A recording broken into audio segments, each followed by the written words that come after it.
When you're considering a new vehicle, there are several things to take into consideration. Like, should I get a small sedan or an SUV? How much technology do I want it to have? What kind of safety features are best? Vehicles come in many different sizes and styles with lots of different features, so there are many things to consider when you're ready to buy your next ride. One of the most important is to find the right drivetrain for you to find new roads. I know you've heard the term drivetrain or powertrain when shopping around for a new car.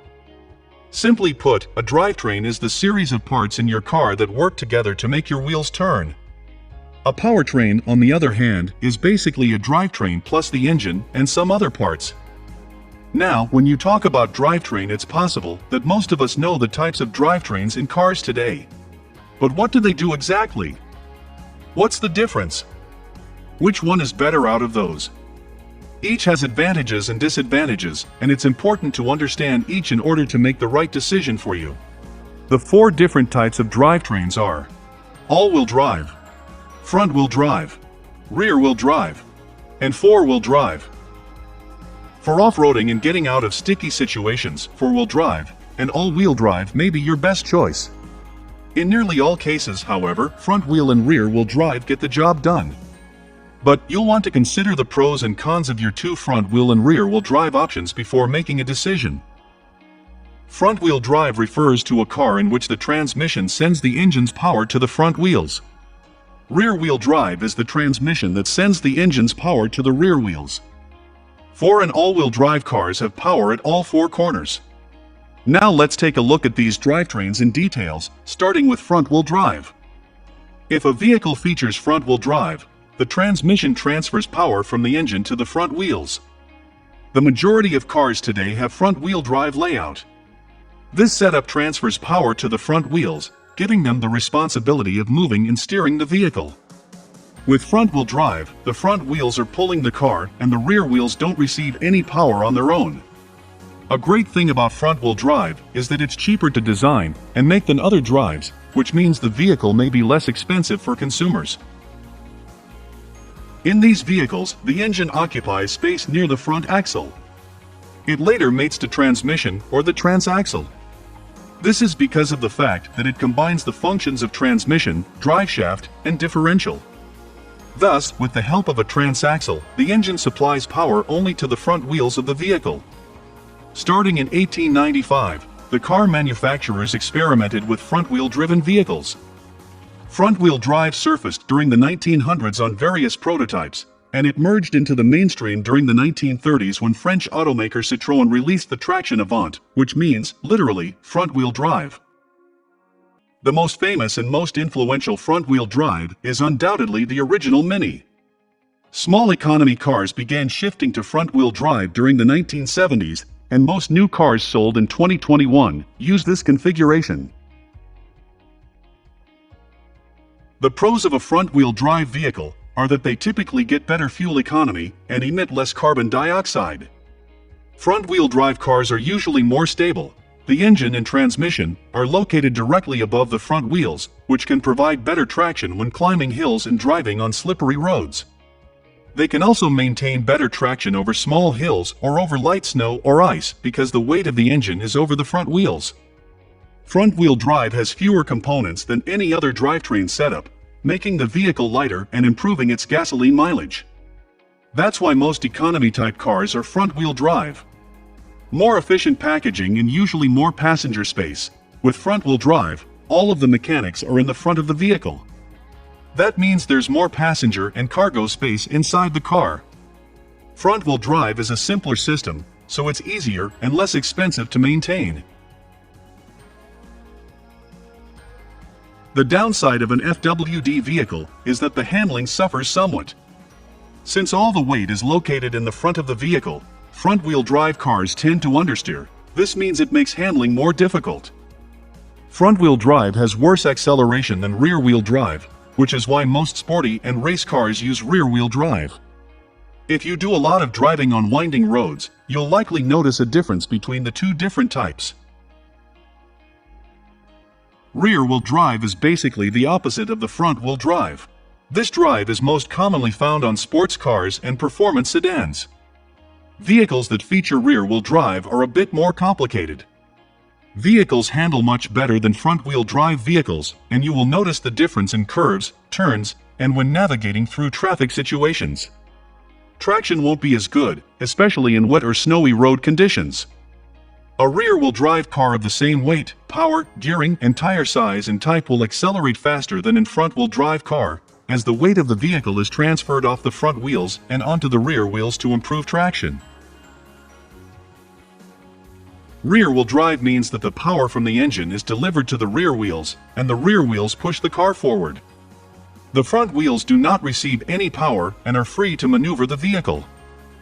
The propeller shaft works to transfer the torque from the transmission to the rear wheels through a differential that distributes power between the two wheels. A rear-wheel drive arrangement needs the engine and the transmission to be mounted longitudinally. Rear-wheel drive vehicles are better for towing because the front wheels have better steering without a ton of weight on them. Plus, with the power transfer and the tongue weight of the trailer, the rear of vehicle squats, which gives the rear wheels more traction. If you get stuck, adding weight over the rear wheels may help. The rear-wheel drive system has been around for many years now, with the first example dating back to 1885. Yes, we're talking of the time when the world's first car was invented by none other than Carl Benz. 1885 Benz patent motor wagon, which is often considered the very first car, was rear-wheel drive. In America, a vast majority of cars were rear-wheel drive through the 1970s. The configuration is becoming increasingly rare in 2020, however. Sports cars like the Toyota Supra keep it alive, and some high-end sedans, like the BMW 5 Series and the Porsche Panamera, stay loyal to it. The rear-wheel drive cars tend to have a better balance due to a more evenly spread out weight throughout the vehicle. Rear-wheel drive vehicles have more flexible designs, as the engine can sit in the front, middle, or back of the car, whereas front-wheel drive vehicles require the engine to sit at the front. Rear-wheel drives can also handle larger engines because the weight and power of that larger powertrain are less likely to burden the front wheels. You'll find that rear-wheel drive cars typically feature less interior space than its front-wheel drive equivalent, but manufacturers typically install a performance-oriented cockpit with seats that offer more support and extra gauges to better monitor the performance of the vehicle. Rear-wheel drive improves handling due to load transfer and acceleration. Maintenance cost is less. Towing load is easier because the pulling wheels are located closer to the load. There is less interior space due to more room needed for the transmission and drive shaft. It is difficult maneuvering in wet and snowy conditions. Four-wheel drive, often abbreviated as 4WD. 4WD means the power from the engine is delivered to all four wheels all of the time when 4x4s is engaged. The four-wheel drive vehicles are usually equipped with a transfer case, which allows the car to change to rear-wheel drive transmission in order to save fuel and get back to four-wheel drive mode, if and when required. This means you can operate your vehicle in two-wheel drive mode in normal driving conditions. Four-wheel drive equipped cars are called 4x4s, as the first digit here represents the number of wheels, and the second figure shows the total number of powered wheels. For example, trucks with 6x4 configurations have 6 wheels, out of which only 4 receive power. Most off-road ready SUVs come with 4WD system as they offer more traction. It allows you to drive over boulders or steep hills and through deep water. There is usually a mechanical connection between the front and rear axles. The four-wheel drive system has 3 main components: the differentials, transfer case, and locking hubs. Differentials, it is located between the 2 front wheels and one between the 2 rear wheels. They send the torque from the drive shaft or transmission to the drive wheels. They also allow the left and right wheels to spin at different speeds when you go around a turn. The differentials enable the speed difference between the inside and outside wheels. Next is transfer case. This is the device that splits the power between the front and rear axles. The transfer case in an all-wheel drive system contains a device that allows for a speed difference between the front and rear wheels. The transfer case on a part-time 4-wheel drive system locks the front axle drive shaft to the rear axle drive shaft, so the wheels are forced to spin at the same speed. Last one is locking hubs. When four-wheel drive is not engaged, the locking hubs are used to disconnect the front wheels from the front differential. Simply from half shaft and drive shaft, the locking hub allows the differential, half shafts and drive shaft to stop spinning when the car is in two-wheel drive, saving wear and tear on those parts and improving fuel economy.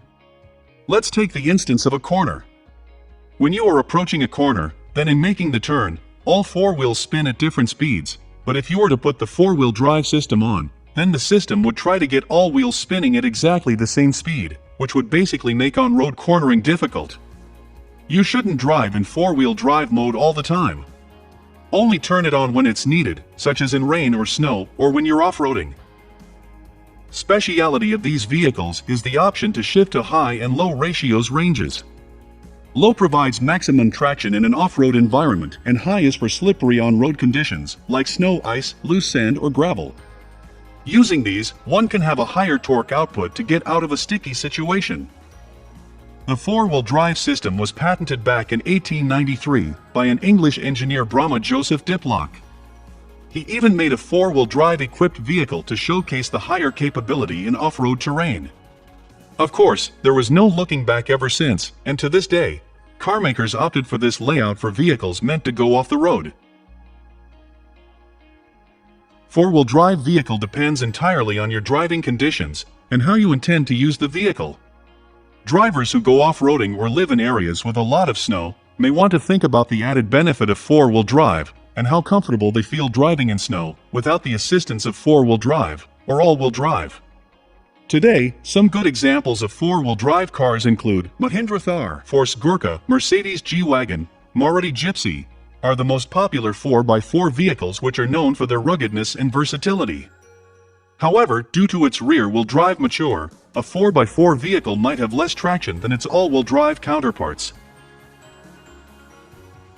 Inherent traction advantage in all conditions, especially accelerating through turns and as engine power approaches or exceeds a level that can overwhelm two driven tires. Added cost, weight, and friction reduce efficiency in all driving situations. An all-wheel drive arrangement works on pretty much the same principle as four-wheel drive, but in most front-wheel drive or rear-wheel drive as the primary drive mode. The general misconception is that all-wheel drive and 4x4 are the same things. While both of them have all the four wheels running, and they run on the same principles, there are some key differences which set the two apart. While most of the 4x4 send power to the rear wheels, if and when required, the all-wheel drive cars are mostly front-wheel drive or rear-wheel drive, depending upon the situation. This drivetrain employs a front, rear and center differential to provide power to all four wheels of a vehicle. All-wheel drive is a more expensive option and uses more parts. The big thing that an all-wheel drive system usually includes is center differential, which set of gears that divides the transmission power to the rear and front axles.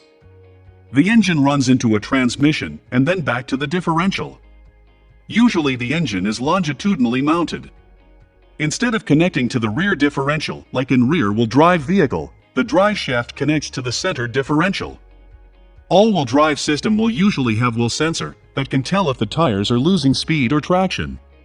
If the sensors detect that a wheel is not performing correctly, it will say to the vehicle's computer to provide extra power as needed. All-wheel drive cars aren't as capable off the road as four-wheel drive ones, but they do help increase the traction, which is something that leads to improved handling capabilities on the tarmac. Again, all-wheel drive isn't too good off the road, but it can definitely help a vehicle get out of a sticky situation. In the best-case scenario, all-wheel drive SUVs can be used for mild off-roading. All-wheel drive system was invented in 1903, a few years after the four-wheel drive model broke covers. It was the invention of Dutch brothers Jacobus and Henrik Jan Spijker, and was unveiled through a hill climb racer called Spijker 60 HP four-wheel drive. While it was promoted as a four-wheel drive, it was nothing but an all-wheel drive layout. Better acceleration. With all four-wheel putting power usually gain more speed is easier. Better grip in slippery condition, whether there is snow on the ground or heavy rain coming down. All-wheel drive will make the wheel grip more when accelerating or maintaining speed. Less fuel efficient. Sending power to both axles makes the vehicle less fuel efficient. More parts means more weight. Weight makes the vehicle perform worse and use more fuel. More parts means more thing that can break. All-wheel drive vehicles generally cost more to start with services, and repairs may cost more down the road as well. While all-wheel drive systems are very similar to four-wheel drive systems, they are not exactly the same, but both systems do activate all four wheels simultaneously, but differ on how they get to that point. To be classified as all-wheel drive cars, both axles must be able to rotate simultaneously, but at different speeds. While four-wheel drive vehicles have a transfer case, all-wheel drive has a center differential that forces both axles to spin at the same speed. The gear and transfer case usually divide the power between the front and rear axles, so both axles deliver the maximum possible amount torque. Which is better? That's one of the most loaded questions in the automotive world, and the answer largely depends on who you ask. The truth is, it largely depends on the situation and the application of the system, and there is no right or wrong answer. While front-wheel driven cars provide better traction due to the weight in the front, they also tend to understeer more often. The RWD vehicles have less costly maintenance than their counterparts, but then the additional materials lead to a higher purchase price. Any type of four-wheel drive system is perceived as superior in low-traction situations. That makes it most favorable for those who live in regions where it snows quite a bit or where paved roads are a luxury. More recently, all-wheel drive has become more prominent in performance applications as a way to increase traction. So what do you think of these drivetrains? Which drivetrain system is in your car, or which one are you looking to buy? Tell me in the comments.